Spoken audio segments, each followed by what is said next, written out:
বলতেছিলাম যে Epstein files কি? আমেরিকান বিচার বিভাগে একটা নথি প্রকাশ পেয়েছে, যেখানে প্রায় 2 থেকে 3 লক্ষ পৃষ্ঠার নথি, 2000 বা তার চেয়ে বেশি হাজার হাজার ভিডিও, ছবি।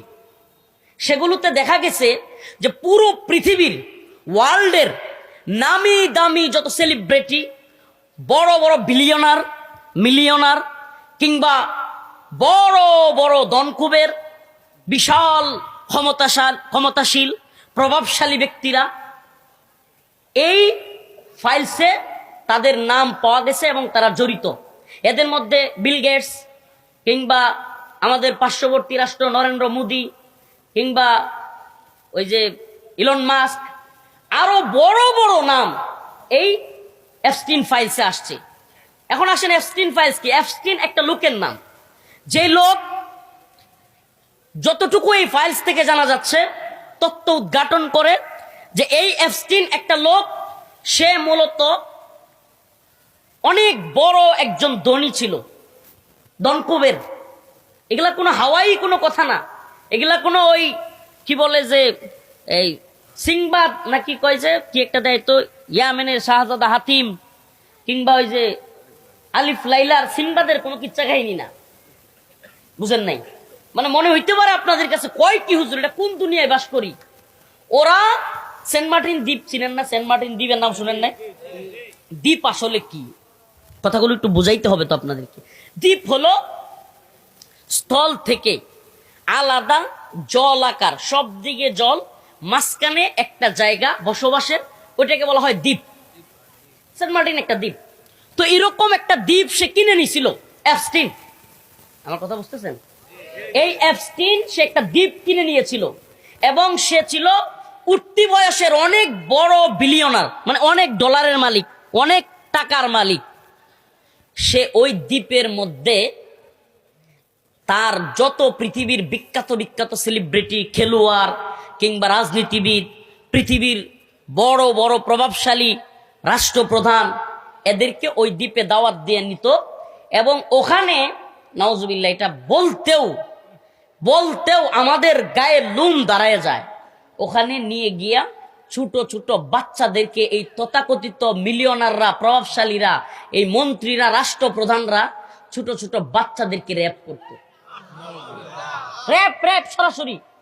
যারা বিশ্বে মানবতার কথা বলে, যারা বিশ্ব মানবাধিকারের সবক দেয়, যারা বিশ্বে নারীর ক্ষমতায়নের কথা বলে, এরা ছোট ছোট কুমারী মেয়েদেরকে সংঘবদ্ধভাবে দর্শন করে।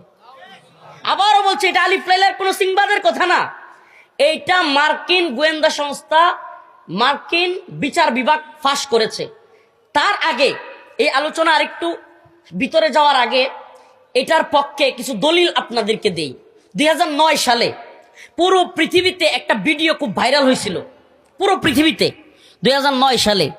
আসলে আমাদের মধ্যে সচেতনতার বড় অভাব, কথাটা বুঝছেন?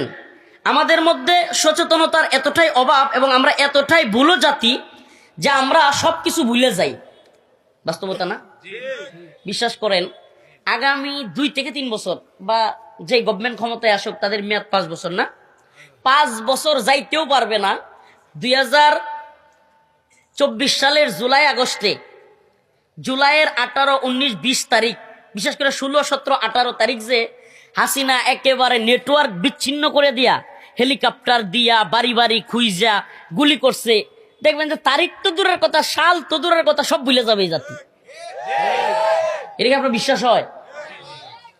এখনই তো অনেকের জিগাইলে তারিখ বলতে পারতেন না, আমি তো বলছি। যেহেতু 2024 সালের জুলাইয়ের 16 তারিখ, 17, 18, 3 দিন কি ছিল? নেটওয়ার্ক বিচ্ছিন্ন। একটা রাষ্ট্রে নেটওয়ার্ক বিচ্ছিন্ন হয়ে গুলি করছে, করে নাই?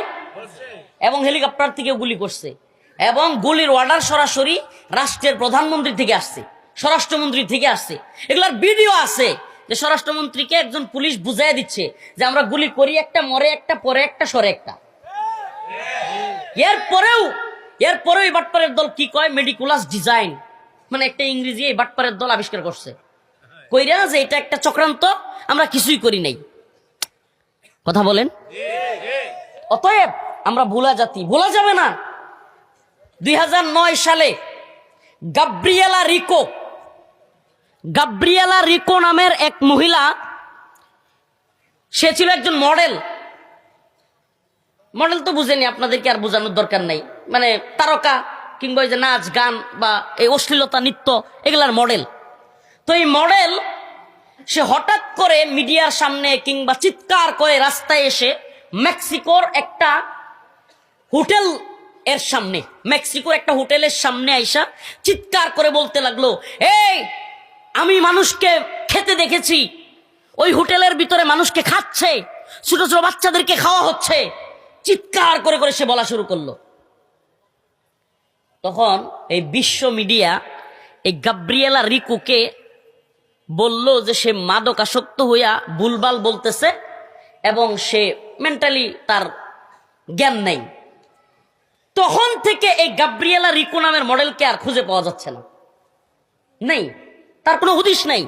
প্রিয় উপস্থিতি, হে প্রিয় গাজীপুরবাসী, হে প্রিয় যুব সমাজ, এই পৃথিবী কতটা ভয়ঙ্কর এবং তার নেতৃত্ব কতটা ভয়ঙ্কর, এবং যারা কিনা এই ওয়ার্ল্ডের নেতৃত্বে আছে এরা কতটা হিংস্র, এটা আমাদের জানা দরকার আছে না নাই? বলবেন হুজুর আমরা বাংলাদেশের গাজীপুরে বাস করি, রনি ভাইয়ের এলাকায়, আমাদের কি আমেরিকার বা পৃথিবীর খবর লয়ে দরকার আছে? যে জাতি পৃথিবী নিয়া আন্তর্জাতিক রাজনীতি নিয়া যতটাই উদাসীন, সে জাতি ততটা ব্যর্থ এবং সে জাতি ততটা গোলাম। কথা মনে বুঝাইতে পারি নাই? মানে আমার আপনার রাজনৈতিক উদাসীনতা কিংবা বিশ্ব পরিস্থিতির উদাসীনতা আমাদেরকে গোলামে পরিণত করবে। আত্মকেন্দ্রিক হয়ে যাও কিংবা বুকবাদী হয়ে যাও, এটা এই সমস্ত বড় লোকদের চাওয়া। প্রিয় ভাইরা আমার, ওই গাব্রিয়েলা রিকো চিৎকার করে করে কি বলছিল? আবারও বলছি, গাব্রিয়েলা রিকো বলতেছিল যে আমি মানুষ খাইতে দেখছি, হোটেলের মধ্যে বড় বড় প্রভাবশালীরা একসাথে বসছে, ছোট ছোট বাচ্চাদের পা সিরে সিরে খাইতেছে, ছোট ছোট বাচ্চাদের পা ভিতর থেকে নারী বুড়ি এগুলা বের করে করে খাচ্ছে। রিসেন্ট যে আমেরিকার বিচার বিভাগ যেই নথি ফাঁস করছে, ওই নথি ফাঁসের মধ্যে পাওয়া গেছে একজন ভিকটিম বলতেছে যে আমি নিজের চোখে দেখছি সংঘবদ্ধভাবে এই এপস্টিন এর যে হোটেল আছে কিংবা ওই যে এপস্টিনের যে দ্বীপ, ওই দ্বীপের ভিতরে ওই ভুক্তভোগী বলতেছে আমি দেখেছি সংঘবদ্ধভাবে বাচ্চাদের ব্রণ আছে না, ব্রণ, ছোট ছোট বাচ্চা, মানে একেবারে মায়ের গর্ভে থাকা অবস্থায় ওই ব্রণ এরা স্যুপ বানায় খাইতেছে, স্যুপ। আপনি কল্পনা করতে পারেন? এই নামগুলো আবারও বলছি, এই আমার তো সব নাম তো মুখস্থ বলা কঠিন। এই ফাইলসে পৃথিবীর অনেক বড় বড় তারকা, সেলিব্রিটি, যাদেরকে আপনারা নিয়ে নাচেন, ফুটবলার, অনেক বড় বড় প্রভাবশালী দেশের রাষ্ট্রপ্রধান, এদের নাম আসছে। ইলন মাস্ক কিংবা এই যে আরো বিল গেটস, আমাদের নরেন্দ্র মোদী, এই যে পার্শ্ববর্তী ভারতের, এদের নাম আসছে। অসংখ্য লোকের নাম আসছে। বাংলাদেশের একটা প্রতিষ্ঠানের নাম আসছে শুনলাম। প্রিয় ভাইরা আমার, মহাখালীতে সম্ভবত আইসিটিডিআরবি। প্রিয় ভাইরা আমার, এদের নেটওয়ার্ক এত বিস্তৃত আপনি কল্পনাও করতে পারবেন। বলবেন হুজুর এরা এতটা নৃশংস কিভাবে? এদের আসলে এই কারণটা কি? এরা মানুষকে স্যুপ বানায় খাচ্ছে। যদি ধৈর্য থাকে একটু আমি বুঝাবো আপনাদেরকে, চেষ্টা করব যে এদের এই নৃশংসতার পেছনে ওই যে পৃথিবীতে দাজ্জাল নামক এক ভয়ঙ্কর লোকের আবির্ভাব হবে এবং দাজ্জালের ফিল্ড ওয়ার্ক বোঝেন না? নির্বাচনী ফিল্ড ওয়ার্ক তৈরি করে না, ভোটের আগে কি করে? ভোট যে দিবে ফিল্ড ওয়ার্ক তৈরি করে, কেউ হুমকি দিয়া, কেউ বুঝাইয়া, কেউ জান্নাতের টিকিট দিয়া, যে যেমনে পারে আর কি, নির্বাচনী একটা ফিল্ড ওয়ার্ক তৈরি করে না? সেইম ভাবে দাজ্জাল আসার আগেও একটা ফিল্ড ওয়ার্ক তৈরি হবে পৃথিবীতে এবং দাজ্জালের একটা বাহিনী হবে। আপনি মনে করেন না যে দাজ্জাল হঠাৎ করে একদিন আসবে, আইসাই পুরো পৃথিবীর নিয়ন্ত্রণ নিয়ে নেবে। এটা অসম্ভব যে দাজ্জাল আসলো আর পৃথিবীর নিয়ন্ত্রণ নিয়ে নিল। প্রিয় ভাইরা আমার, এই জন্য দরকার পৃথিবীর যত ক্ষমতাসীন থাকবে দাজ্জাল আসার আগে সকল ক্ষমতাসীনদেরকে দাজ্জালের হাতে নেওয়া দরকার আছে না? আমার কথা মনে হয় বুঝেন নাই। আরে ভাই, দাজ্জাল যদি পৃথিবী নিয়ন্ত্রণ করতে চায়, তারেক রহমান সাহেব যদি বাংলাদেশ নিয়ন্ত্রণ করতে চায়, তাইলে বাংলাদেশের যারা বিজনেসম্যান আছে, ব্যবসায়ী আছে, কিংবা আরো যারা বিশেষ বিশেষ ব্যক্তিত্ব আছে, তাদেরকে উনার দলে টানতে হবে না? যদি উনার দলে তাদেরকে রাখতে না পারে, সাংবাদিক যদি উল্টি মারে, সেনাবাহিনী উল্টি মারে, কিংবা বিজনেসম্যানরা উল্টি মারে, দেশের আলেম সমাজ যদি পল্টি মারে, তাইলে নিয়ন্ত্রণ করা কঠিন, অসম্ভব। কথা বুঝতেছেন?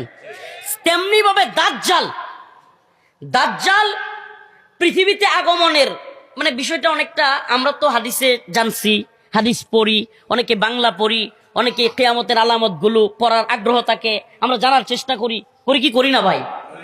করি কি করি না? কিন্তু আমাদের জানার মধ্যে আমরা কি জানি? যে দাজ্জাল আসবে, প্রথম দিন হবে একটা বছরের সমান। দাজ্জাল আইসা এক হাতে জান্নাত থাকবে, এক হাতে জাহান্নাম থাকবে। দাজ্জালের কাছে গোশতের পাহাড় থাকবে, খাবারের পাহাড় থাকবে। দাজ্জাল নিজেকে প্রভু দাবি করবে। দাজ্জালের কপালে কাফের লেখা থাকবে, মুমিনরা সেটা দেখতে পারবে। দুর্ভিক্ষ হবে, এগুলোই তো জানি, ঠিক না প্রিয় ভাইয়েরা আমার? কিন্তু আমি যদি আপনাকে জিজ্ঞেস করি, আজকে 2026 সাল ফেব্রুয়ারি মাসের 1 তারিখ, তাই তো? 2026 সালের ফেব্রুয়ারির 1 তারিখ। এখন আগামীকালকেই যদি কানা দাজ্জাল ফেব্রুয়ারির 2 তারিখ পৃথিবীতে আসে, তার সাথে সাথে পৃথিবী কি তার দখলে যাওয়া সম্ভব? কঠিন হবে কি হবে না? এই কারণে দাজ্জাল আসার আগে তার এক বিশাল বাহিনী থাকবে এবং যাদের নিয়ন্ত্রণ তার হাতে থাকবে। ওটা কেমনে? মনে করেন, এই যে এত গুরুত্বপূর্ণ কথা কইতেছে আর এনে একটা কিউ রাইছে, সবাই ওটার দিকে তাকাইতেছে। বাইরে আমার অসুস্থতা নিয়ে আমি কথা বলছি, এই জন্য কষ্ট লাগে মাঝে মাঝে আমার। বলছি তো, আমার যদি পেটে সমস্যা, পীড়া, চলে যাব। প্রিয় ভাইরা আমার, এটা অফ করেন। আমার হইলো আজকে আপনাদের কথাগুলো বুঝবার দরকার আছে, এই জাতির